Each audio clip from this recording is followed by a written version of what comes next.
Like, I really cannot believe how we are at the end of this workshop. I can't believe like it's been 25 hours. Apparently, I mean 24 hours of lecture now. With this, it is 25 hours. Crazy. I mean, it went fast. It really went fast. But I'm so glad that you joined. I hope you're feeling that coming here was a good idea and that you got something out of it. But yeah, wow, this is really the last lecture, and maybe I will feel emotional at the end. Who knows?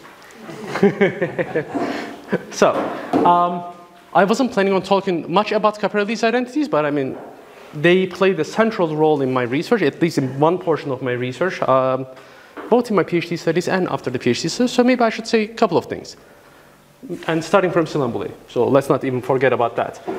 So we have that theorem that I wrote many times. So phi is the partition function, generating function for ordinary partitions, so you don't have any restrictions.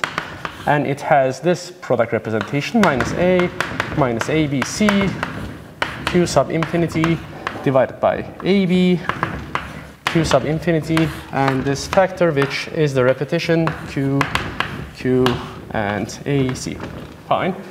And psi is the generating function for distinct partitions, which is what I will focus on today more, although all of the terms that I will show will also have an analog or like reasonably similar theorem for the ordinary partitions as well. And that is just everything, but without the repetition. Minus ABC, base Q sub infinity, AB, base Q sub infinity, and yeah, this was Boole, 2006. Q is ABCD. Now, we made many choices and got Schmidt's theorem, got like two-colored like Schmidt type theorem, which was called like Andrews Paule, but it should have been like called maybe Uncu Andrews Paule. And we made many choices, and most of the time, like we were just ignoring one of the rows and seeing what was happening. We can do it, but we didn't need it to just ignore them. We didn't need it to just ignore the rows. We could have just play with anything, like play with this ABCD as we like, and got different things too. So this time I want to go for an arrangement. To psi, I want to say, let's put Q squared, why not? Let's count this box twice. Q, Q, and Q squared. So anything on the diagonals, not on the off diagonals, but I mean anything A or the D, I want to count them twice. Let's see what we're going to get. That would be a minus Q squared, then minus ABC minus Q4, base ABCD, which is Q6, sub infinity, divided by AAB, which is Q cube, base Q6 sub infinity. If you remember Euler's theorem, this is Euler's theorem, but Q replaced by Q cube. I have partitions into distinct parts, but Q is Q cube, so I might as well switch it into partition into odd parts. But Q replaced by Q cube, I can switch it into distinct parts. And you would see that we get minus Q squared minus Q4, Q6 sub infinity, negative Q cube, sub infinity. Really nice product. Super nice product. Can anyone recognize that? Or can anyone recognize the residue classes that I have? I have 2 modulo 6, 4 modulo 6, 0 modulo 3, or 0 and 3 modulo 6. This is Caprelli's identity. We hit Caprelli's identity on the head. So, as Jahan pointed out, Caprelli's identity, proven by many, including himself, was number of partitions with into distinct parts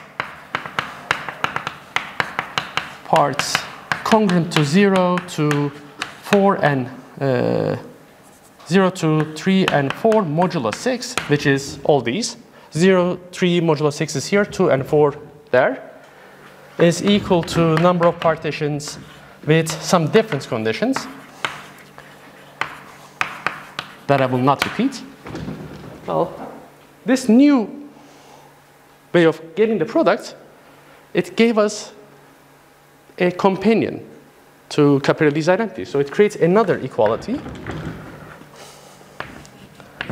which I will call Berkovich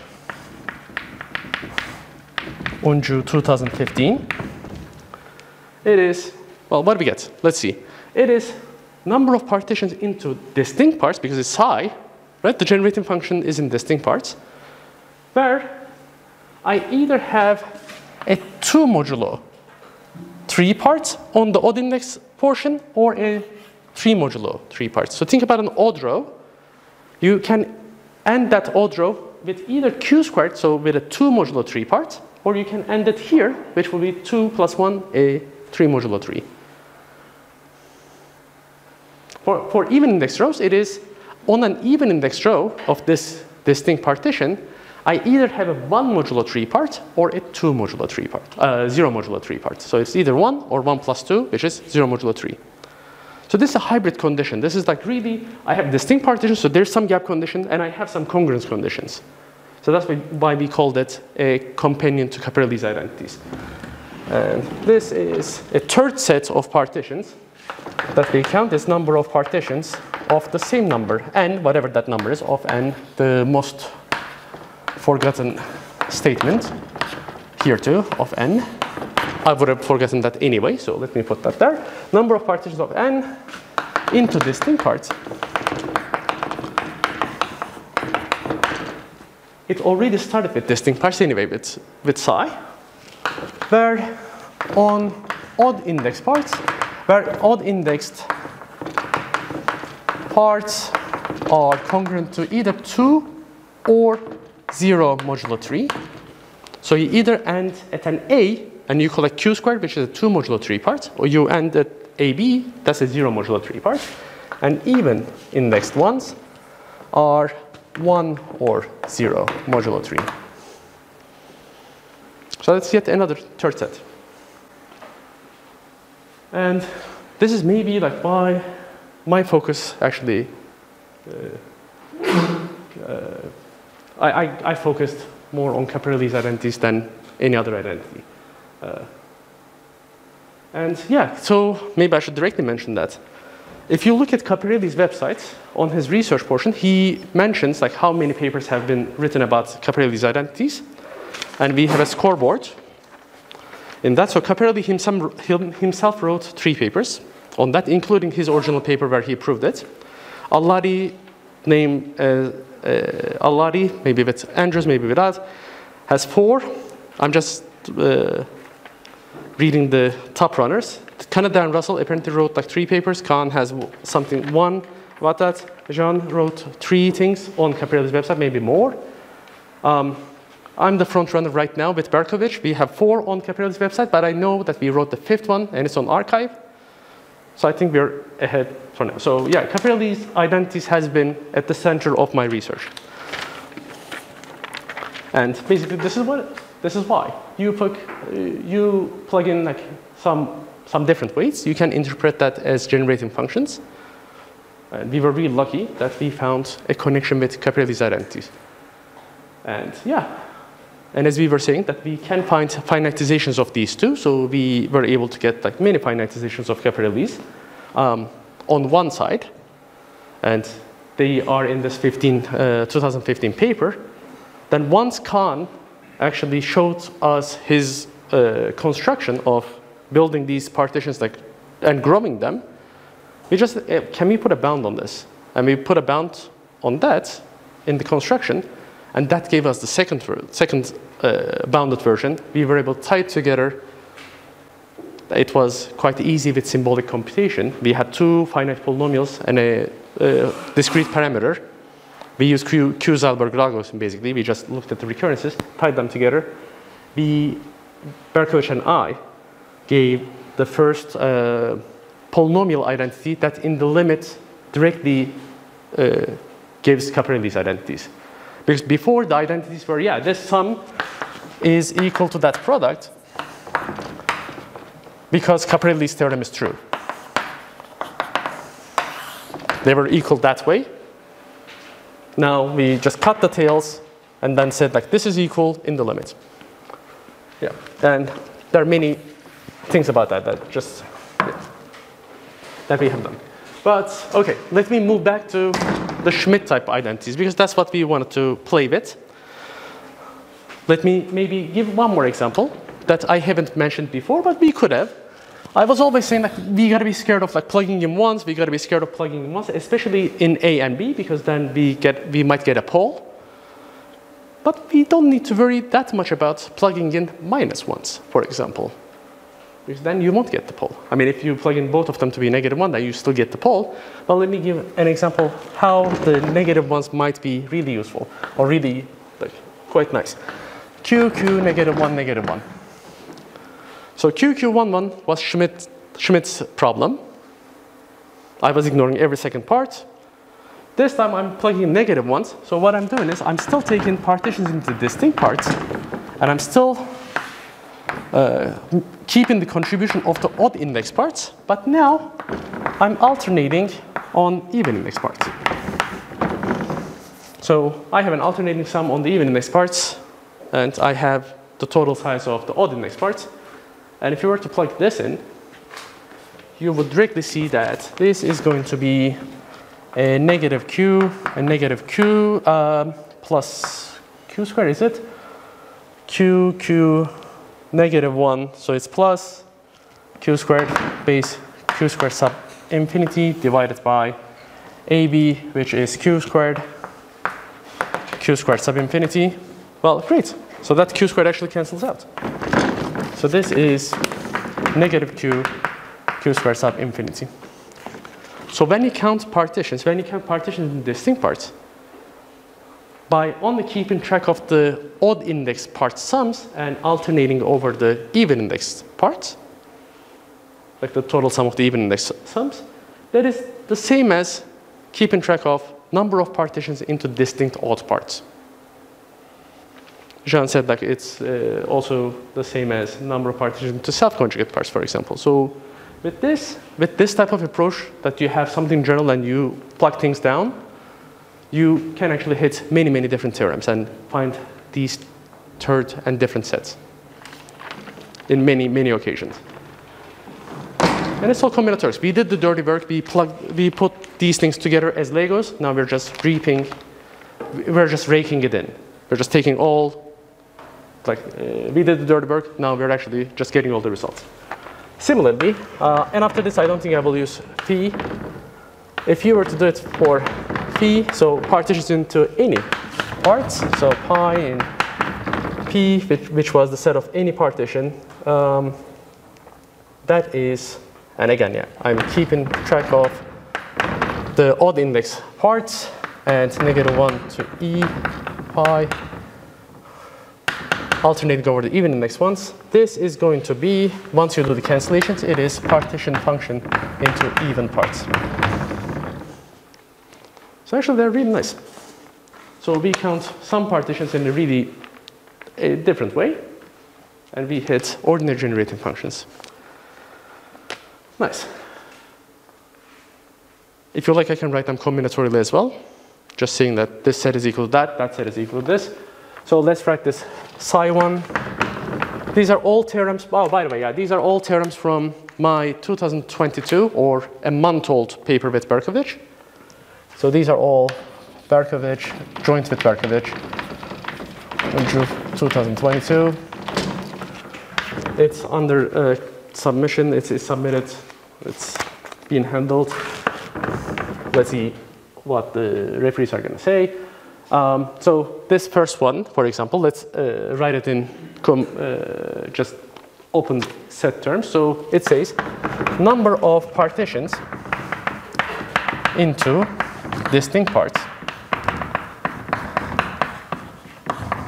And I didn't do it, but should I remind you of what O of pi and E of pi is supposed to be?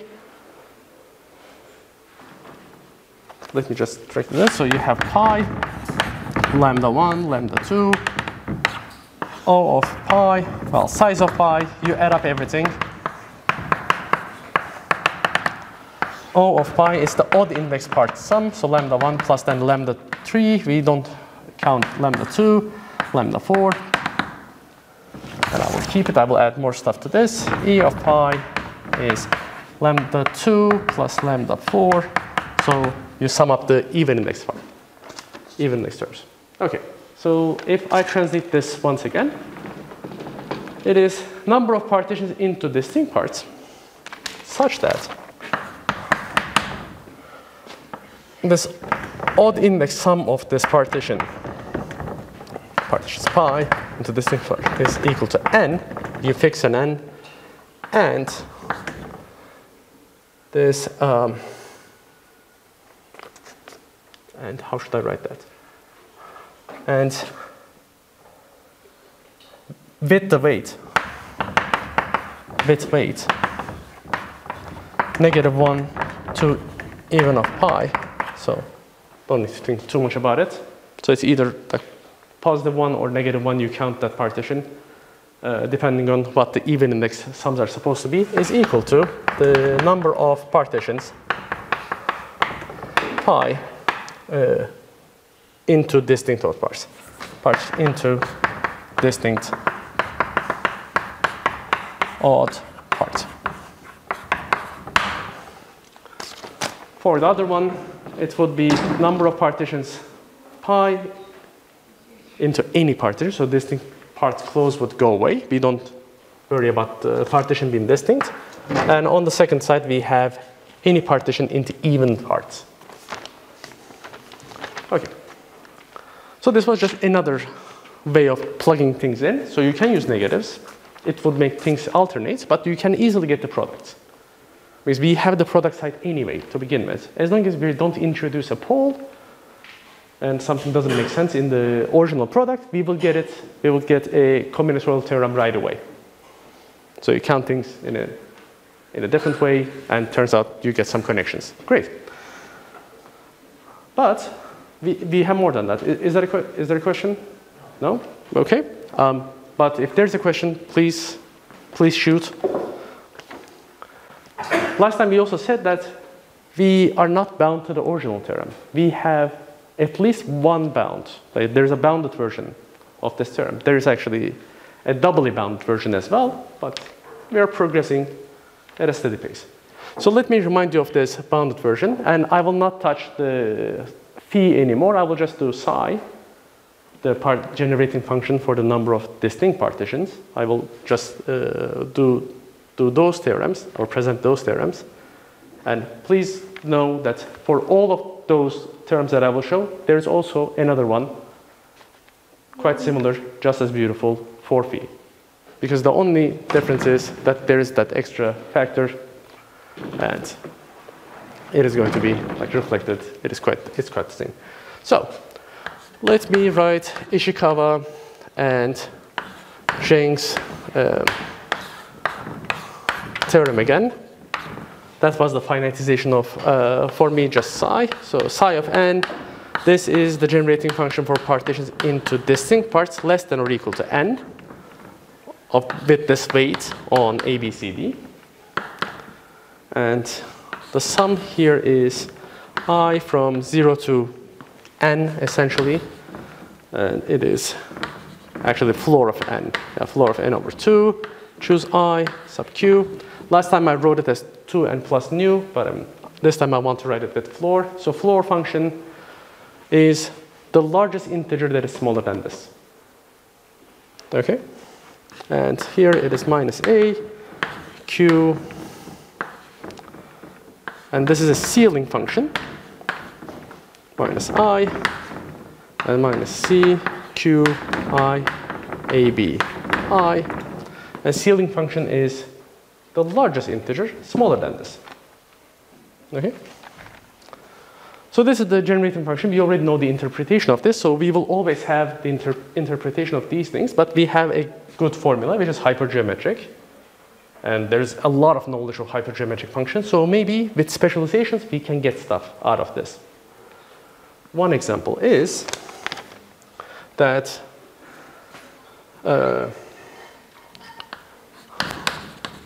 one example comes from a theorem of Berkovich and Varnar. Berkovich and Varnar from 2005. They say that h of n zq comma q squared is equal to the sum. I was able to align it, it's good. K greater or equal than 0 of floor of n over 2.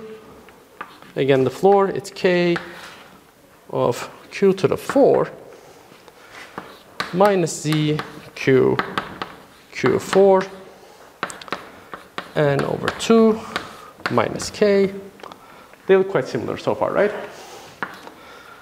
Minus q over z q4 sub k z q 2k.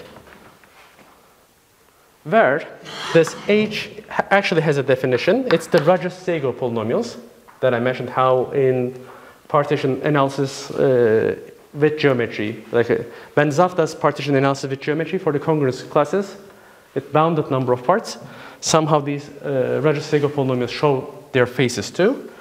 So this hzqn is this simple sum. It is sum of these binomial coefficients.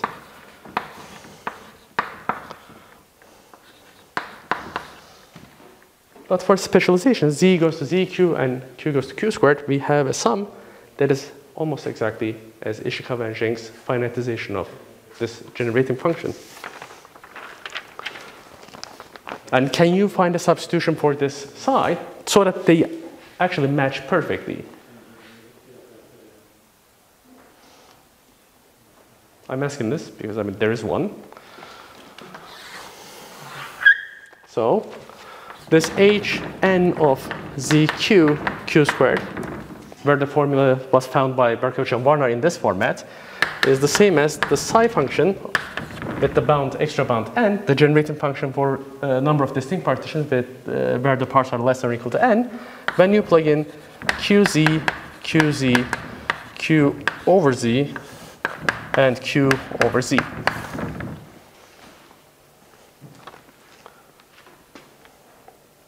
Well, great. So I have a q in all of my boxes. I was writing it as a box. So it is qz as a and b, q over z, and q over z as c and d.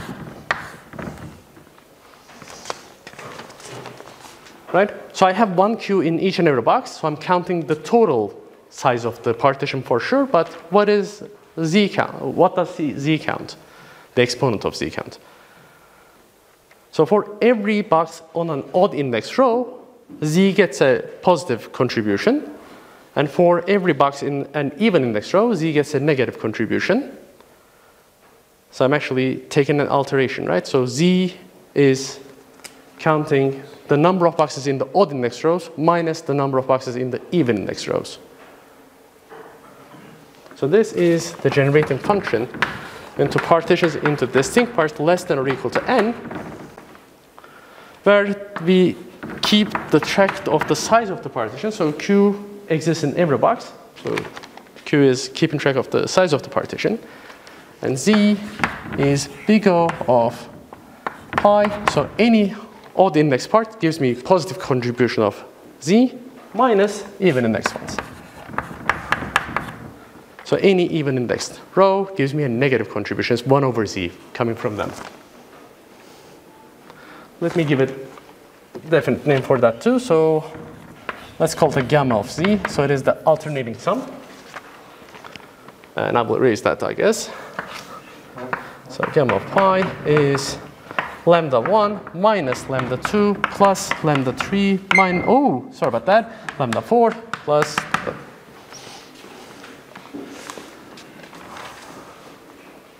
maybe I should go there. Okay. Since it's empty. No. And this is not new. We noticed it before in our 2016 paper when we were really focusing on fixing the number of odd indexed parts and even indexed odd parts, like those type of things. We saw this connection between the Rajastego polynomials, especially in this specialization, and the generating function for partitions into distinct parts. And we played with this and got some number of formulas for these things. So yeah.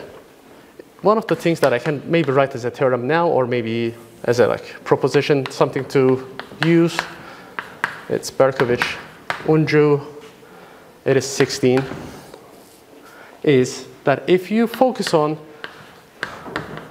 the alterating sum, this alterating sum being exactly k, and try to calculate that. So the exponent of z is keeping track of the alternating sum of the odd index parts minus the even index parts. If you fix your alternating sum to be exactly k, maybe positive, maybe negative, maybe 0, we have an exact formula for this. It is qk and k choose q squared. Not bad, right? Not too shabby. It's a really nice formula. We want to use it for like our purposes now, though. This was old, as I said. Now we want to be more playful. We want to do more exotic things. We want to maybe plug in more exotic things and get some results that are not necessarily approachable from, maybe approachable, but not necessarily approachable from classical ways. Because we're ignoring parts, we're just getting alternating sums. A lot of things are happening. A lot of different weights are coming into play. So maybe we can do something more here by playing with this and get interesting things. For example, let's take z goes to zq in the formula, there, like in that formula, or that formula, that is the formula that we're talking about anyway. So when z goes to zq, as you can see, it is a function of q squared. Everything is like a function of zq squared. That guy gets cancelled. It's 1 over z. That it is then already a function of q squared. Then after you do this substitution in there, in this, you take z to zq squared, then follow it up with q squared goes to q. So shrink it down. A dilation. This is like before dilation, maybe. Right? So z equals to zq, then q squared goes to q. Now you're dealing with this function, so fn, where I have z went to zq, so it became zq squared, but later on I shrunk it down, so it's qz, then it's a qz, then it's a 1 over z, and a 1 over z. Can you see that? Like start from there. On the top of the page, it's qz, qz, q over z, q over z. First, z goes to q's. On the bottom, they cancel out. But on the top, you have q squares now in this box. Then you shrink it down. So it's qz, qz again. Well, the description of this thing didn't change. This is still the partition function into distinct parts less than or equal to n. Now, I'm only counting the odd parts. Q is only counting the contribution of the odd parts, right? I don't have Q's in the even index parts, not odd parts, odd index parts. That's what I meant. So this is from one interpretation. It is the generating function for partitions into distinct parts less than or equal to n, where the contribution of Q is only coming from the odd index parts, and Z is keeping track of the alteration. So anything in the odd index parts, any box in an odd index part is giving me a positive Z. Any box on even index part gives me a negative Z, like Z to negative 1. So exponent of that is the alternating sum of these things. Well, great. And in the same way, well, we have its formula through here, through there. We actually have an exact formula for this. And the exact formula for this is, it's not going to be surprising. Like here, we know exactly what to expect when Z is Z. Z is the exponent of Z is fixed to be K. So I will just plug this in here. So Z to the K, Q, K, and after those changes, like Z went to ZQ, then like we get the Q squared, then everything shrunk down, so this Q squared also goes to Q. It is N and K.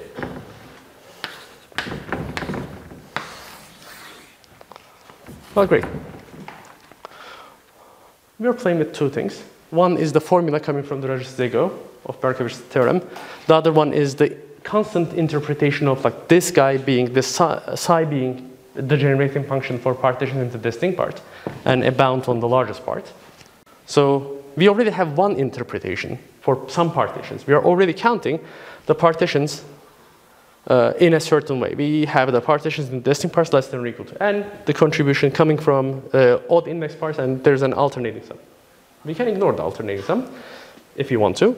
Now, if we can interpret this in a different way, for example, we would get a partition identity. A weighted partition identity, of course. It's like, this is not one of the classical ones where we have the size of the partition. Right? Let's do it. Let's ignore z for a second, for example, and think about what this might mean. If I were to plug in, ignoring z means just plug in z equals 1. So plug in z equals 1. I have partitions into distinct parts less than or equal to n each. I have q of pi. So this is exactly the Schmidt's theorem, but with a bound. This is Schmidt's problem with a bound, right? Great. On the other side, I have the sum, and z is 1, so it is q, k, n, k, which is q, k greater or equal than 0. Now maybe I can make some sort of an interpretation of that. What did we say about the interpretation of this q binomial coefficient? Is it q squared? It is this one. Well, do you think that this one is q squared? Yeah, It is not, and the reason is, so this is the z-kth coefficient of, maybe I should have written one more step. Z-kth coefficient of psi is this guy. So psi itself, with the qz, qz, q over z, q over z, is the sum qk, zk, and nk q squared, just as you expected. Now, first, I want to plug in z goes to zq. So when I do that, z goes to zq, I get q squared z, 1 over z, 1 over z. And we end up getting in the sum, zk stays the same. We have q2k, and the sum nk and q to the power 2. The next thing to do is just shrink it down. All the q squares goes to q's, and we are here. Right? So yeah, that was exactly the kind of trickery that I wanted to shrink this q squared. That's why we went through like a couple of steps and shrunk it down. So this is actually a q now. And to show you as many results as I can, I want to just rush. That's why I'm leaving gaps. Sorry about that. Okay, so we have this result. On one hand, we have the finite analog of the Schur's identity. N goes to infinity. This, I mean, not Schur's identity. What am I talking about? The Schmidt's problem. And we're talking about the finite analogs of the Schmidt's problem. This is exactly that. And over here, I want to know what the interpretation of this guy is supposed to be. If n goes to infinity, this directly goes to what we expect. Let's give an interpretation directly here. This guy, n choose k, q, is the generating function for partitions that fit in a k by n minus k box. So this is a partition that is in k by, I should write the k on this side, a k by n minus k box. It's a partition in there. Maybe fills the whole thing. That's the generating function of that. And this q to the k is exactly one column outside of that has k boxes. Okay? Now, let's refer to Seamus's talk and say, well, how large can the hook length of this be? The hook length was for a part in a partition, a hook length was all the boxes below that box you choose and all the boxes to the right of that box you choose, the total number of them, plus 1 for counting that box. So if you are looking for the largest hook length, it can only be at the far left up, right? Because that's where you have the most number of elements underneath and most number of like boxes to your right. So the largest hook length appears for this box. And here the number of boxes is k. And then I have n minus k boxes, at most n minus k boxes there. So the hook length for this total thing is less than or equal to capital N, right? So on one side, I have the finite Schmidt's problem, which says, take partitions into distinct parts less than or equal to n, and you count only the odd index parts, count only their contribution, and that sum, that total element number, is equal to the number of partitions where the hook length is less than or equal to n. I think that's a really nice combinatorial identity. I hope you find it that way as well. So this says number of partitions into distinct parts less than or equal to n, such that the big of pi, partition pi, is equal to n. So you take Schmidt type partitions but with a bound. These type of partitions are equal to the number of partitions with hook lengths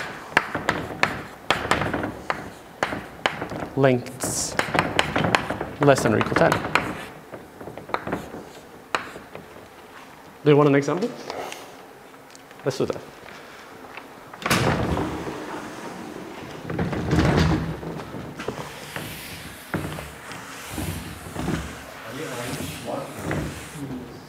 Don't we have again plus 1, again minus 1? Well, the hook length is everything below, everything to your right, or it is the number of parts plus the largest part minus 1. So the minus 1 is the one that you're forgetting. So the box size. Oh, yes. So the box size, let's draw it a little bit larger. The box is n up to n minus 1 here, right? So here there are at most n minus k boxes. So this is at most n minus k. Now here I installed k boxes, exactly k boxes. So k is directly there, plus that, right? So yes, I thought about this morning too. Although, I mean, my name is on the paper. Just, yeah. It is a really easy to miss all the time. Okay. And as I'm saying, like all of these things that I'm now stating, if I'm not referring to anybody else, it is really Berkovich and me in our 1-month-old paper that is on the archive. And yeah, all of these are quite new. So let me give the example. We want to write all the partitions. Let's pick small n and capital N to be 4. So number of partitions into distinct parts less than or equal to 4, such that the the odd part sum is equal to 4 is going to be equal to, or we are going to check if it's equal to, the number of partitions of 4, apologies, number of partitions, again, the most forgotten phrase, maybe in partition theory, number of partitions of n, with the maximum hook length being less than or equal to n. Okay, let's do the example. Example, n and capital N, I choose it to be 4. And let's say I want that all the partitions with big O of pi, with n and n being 4. So the size of the partition, size of the odd index parts sum is 4. So 1 is 4, 3. There's only one odd index part. You add it, it's 4. And the largest part is less than or equal to 4. It's in distinct parts as well. 4, 2. It's a partition into distinct parts. Parts are less than or equal to 4. The odd indexed part sum is 4. 4, 1. Partition into distinct parts. The largest part is less than or equal to 4. Odd index sum is equal to 4. Then 4 itself. One part odd indexed sum is equal to 4. And one more. 3, 2, 1. So 2 odd index parts are less than or equal to 4. The total is, the total of the odd index parts sum is equal to 4. So there are apparently 5 of them. Great. And what about this hook length? Because it looks like a hook length, maybe it's going to offend us, but we picked the name gamma. So gamma of these partitions, let's see how many there are. I want to have partitions of 4 where the maximum hook length is less than or equal to 4. And the first one is 4. Maximum hook length, 4, exactly. That box, just 1, 2, 3, 4. Next guy is 3, 1, 2, 2, 2, 1, 1, and 1, 1, 1, 1.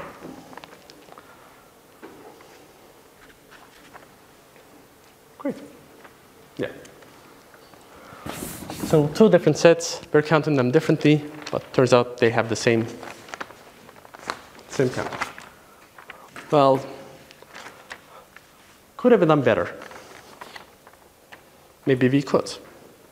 Maybe we ignored way too much.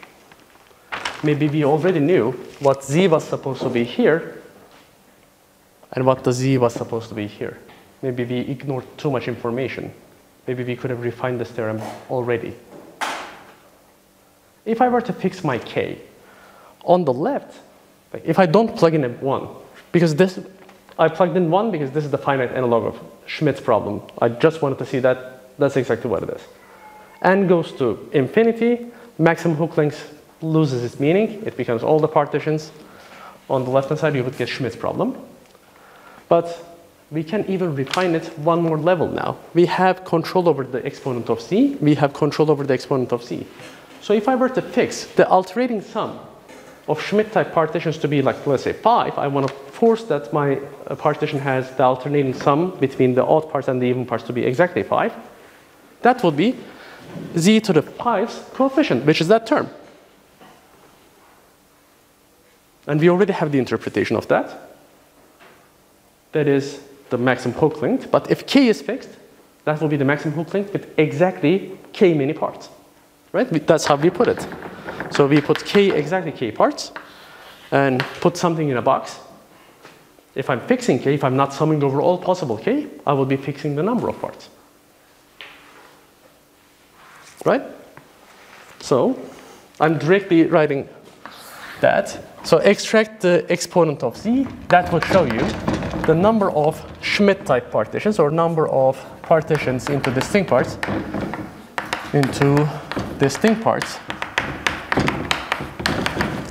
less than or equal to n, where the big O of pi, partitions pi again,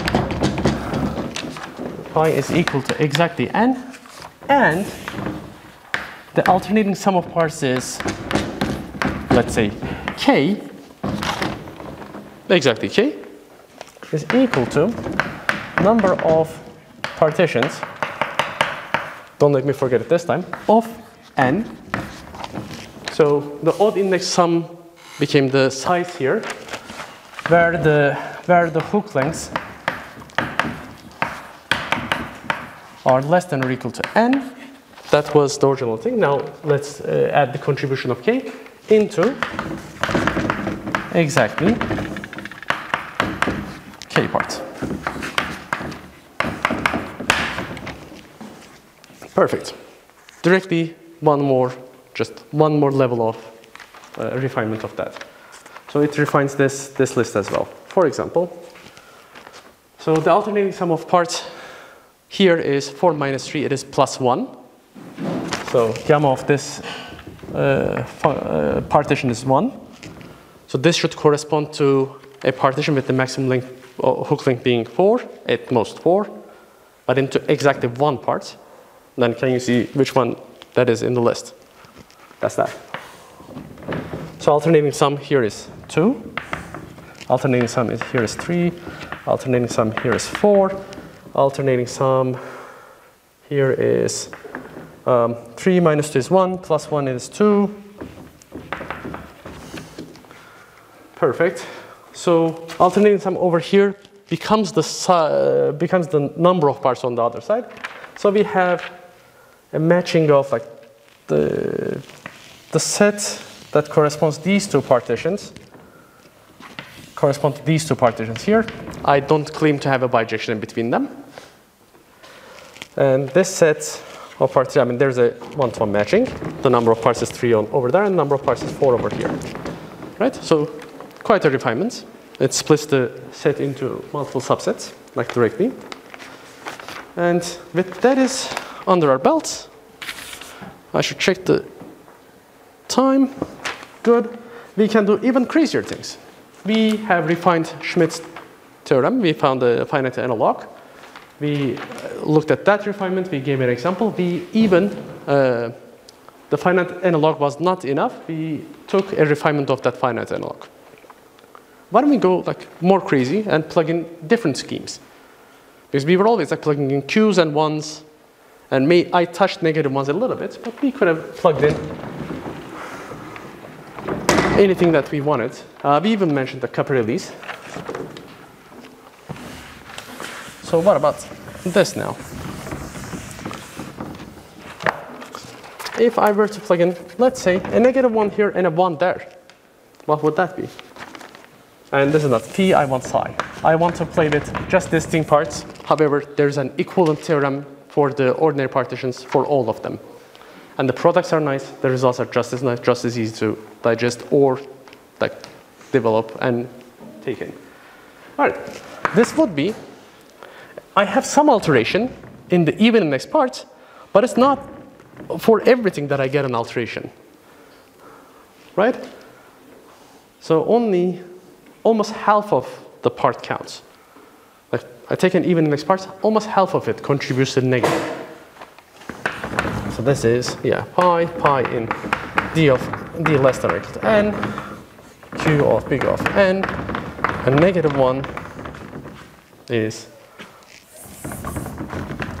I will call it the ceiling of E of pi, where the ceiling of E of pi will be the ceil of lambda 1 over, it's going to be even, so lambda 2 over 2, the ceiling of that, plus the ceiling of lambda 4 over 2. So you can go with crazy schemes. And do you want to know what this thing becomes? If we were to look at not the finite version, but the infinite version, it should be a product, right? It's Silamboule's theorem.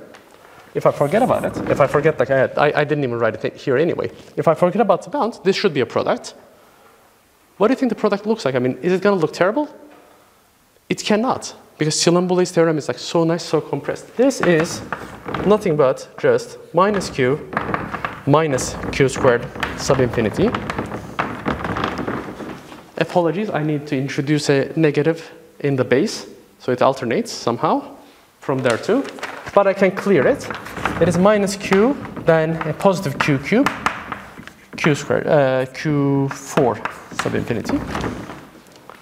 So I have some alteration. I have distinct 1 mod 4 parts. I have distinct 3 mod 4 parts. So I have all the parts being distinct, but 3 modulo 4 parts introduce some weight. Isn't that great? And let me put some bounds. Let's see how hard it is to put the bounds in this case. If we were to put the bounds and restrict the size of this n, you wouldn't believe it. But you should, or you should read the paper. I guess you shouldn't believe me, but read the paper. This guy becomes the floor of n over 2, the ceil of n over 2. And yeah, this doesn't directly cut, but I mean, we can cut it there. It's still a really nice product, super nice product. And I can even say, as long as you have this scheme, that C is negative 1, you will have that type of product. As long as C is negative 1. We have identified all of them. I will do even more trickery and use colors. So put R here, T here, and instead of 1, put an epsilon, which can be plus or minus 1. Epsilon is plus or minus 1, and a Q of S here. You can go through the gears. I'm not writing, there should be things changing tiny bit. And at the end of the day, you would get I will directly write it here. At the end of the day, you would get minus QR. That is the A. And over here, it would be that epsilon that you maybe picked or maybe didn't, instead of that minus 1. And here it would be R plus T plus S. The bounds stay, the product stays, everything is PG. Now, I want to say two last things and prove the last thing using Sylvester bijection, because I mean, we have used it a couple of times in this workshop, so I should maybe finish with that. It was mentioned in the first lecture, till like I mentioned a couple of times more. So in Silamboulé's theorem, or in general, we said we cannot plug in A and B to be 1 simultaneously, because that created the pole. But in the bounded version, we can. So there are theorems like that in the paper. Or you can also like plug in things with -1 and -1 for the odd indices too. So in the finite level, you can do a lot of things that you couldn't do in the infinite level. And again, the products and things are actually quite nice. But yeah, I think I want to maybe give these two terms that I find nice. That I find quite nice. So one of them is, again, all from the same paper, this time 2022. Back to 2022.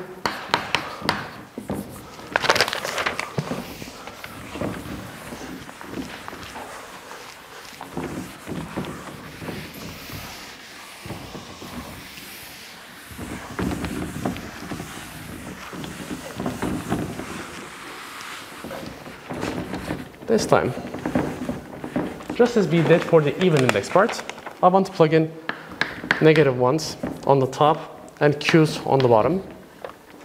If you do that for the bounded case, you are already, I mean, quite comfortable now, I hope you are, that this is the partition function into distinct parts, less than or equal to n, where Q is keeping track of the sum of the even index parts.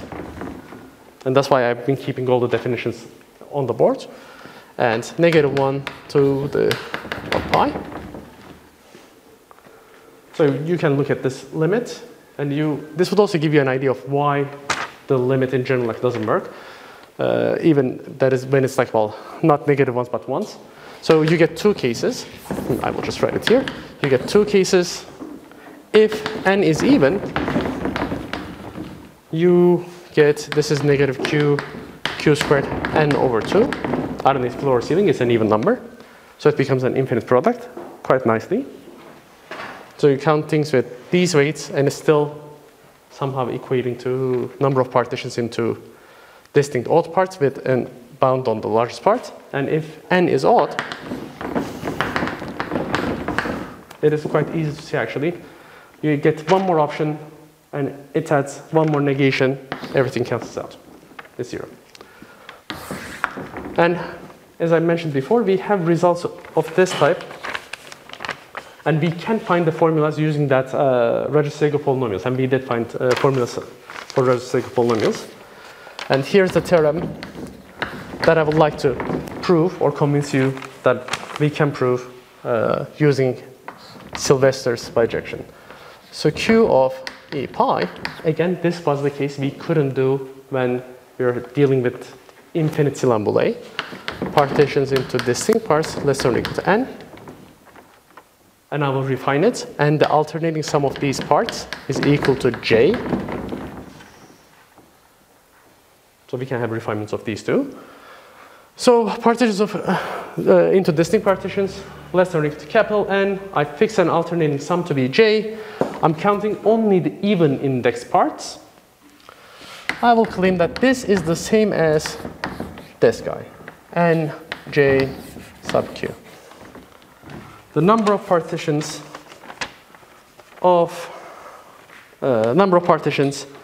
that fit in an n minus j by j box. Let's prove it using Sylvester's bijection. We have j fixed, capital N fixed, and we have something combinatorial on both sides. So let me try to convince you that I can find a partition that fits in that I can express as a partition that would be counted from this. Exactly 1. So let pi be a partition in that fits in n minus j by j box. N is fixed, j is fixed, we have that, right? So if I have that image, this pi is here. So it is like this is j, that is n minus j. It's a partition like some here, some there, some there. Right? Some partition. J was fixed, so let me put another column for no good reason of length j, exactly length j. So this is q to the power j, although it doesn't reflect to the germinating function. I just want to say that this has exactly j parts.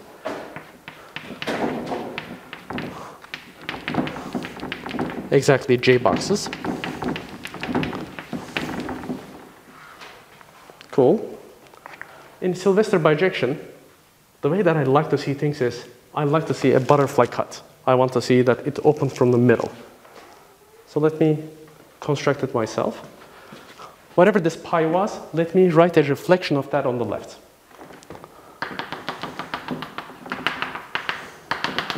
So it's a j, this is an n minus, m minus j, and it's the reflection of pi, so it's that way, that. So here's that box, then that box, then that box, those two boxes, then that box, then that box. The exact reflection. Now, I constructed this partition starting from a partition that is counted by the right-hand side. I picked a partition that fits in this m minus j box. If I do Sylvester bijection on this, right? What would I get? If I do a Sylvester bijection on this, the first, like put all of that together, the first part, the largest part would be, you get all these boxes of exactly j boxes, then you go to the right and collect all the largest parts here. That is my new lambda 1. The next one would be to the left. You start from here, go all the way, and go to the left. That would be my lambda 2. The next one would be this lambda 3 here, and going in, plus lambda 3, minus lambda 4, plus lambda 4. Now, if you don't mind me asking, what would be the alternating sum of these red and greenish yellow parts B? The alternating sum, I would add lambda j, I would subtract lambda I. I would add lambda 3, I would subtract lambda 4. What would be the alternating sum be? The reds are going towards the right. The greens are going towards the left. They're hooking towards the left, right? Well, the reds are the things that I'm going to count with positive sum, like the positive side. And the greens are the things that I'm going to count with the negative side. So what is the difference? I have this box and exactly the same box here. So they would cancel out. What would be the alternating sum be? Exactly j, exactly. The microphone couldn't handle it. That was that good of a mic drop moment. It's exactly j boxes. Yeah, and well, if I have this, and okay, alternating sum is j, we already handled that. And if I am counting only the even contributions, or like just looking at this part after the Sylvester bijection, what is the bound on the largest part? Like part B. I have j boxes in my first column, and the largest it can be on this hook is n minus j. So what is the largest part? What is the bound on the largest part can be? That's exactly at most n. So yeah, Sylvester bijection proves this. We also have an analytic proof that coming from the functions. But you see, you construct these things that way, and you directly see that, yeah, alternating sum of these things must be exactly j, because that's the only difference between like these red hooks and the green hooks. And the largest part after the Sylvester bijection is exactly n. And that's it. So this is the finite analog and variants of Schmidt type partitions.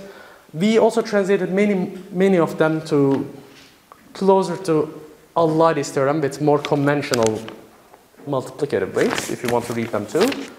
Well, so there's so much to do in like these type of plugging in and just specializing these combinatorial objects. And we can do much more, because as I mentioned like the last time, we also have the doubly bounded versions of these.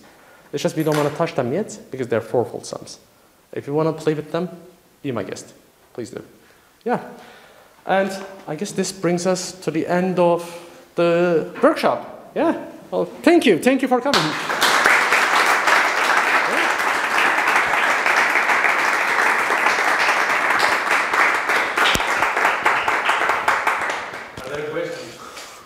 Ooh, we have a chair now. So yeah, are there any questions?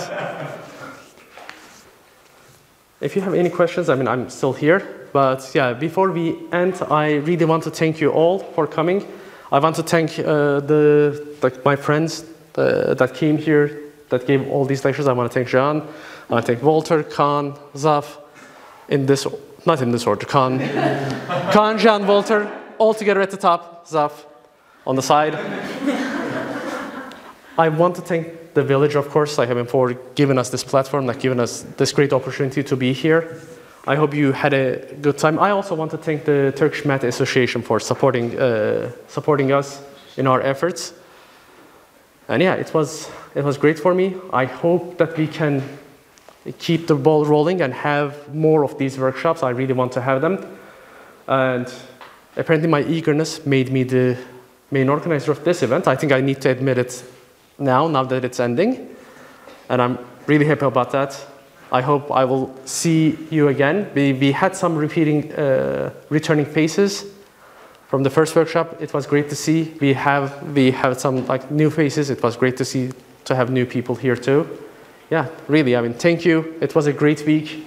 I hope you got something out of it. I hope you enjoyed it. And if we make you forget mathematics, I'm sorry about that. If something went wrong, sorry about that. Not your fault. Thank you very much. All right, thank you.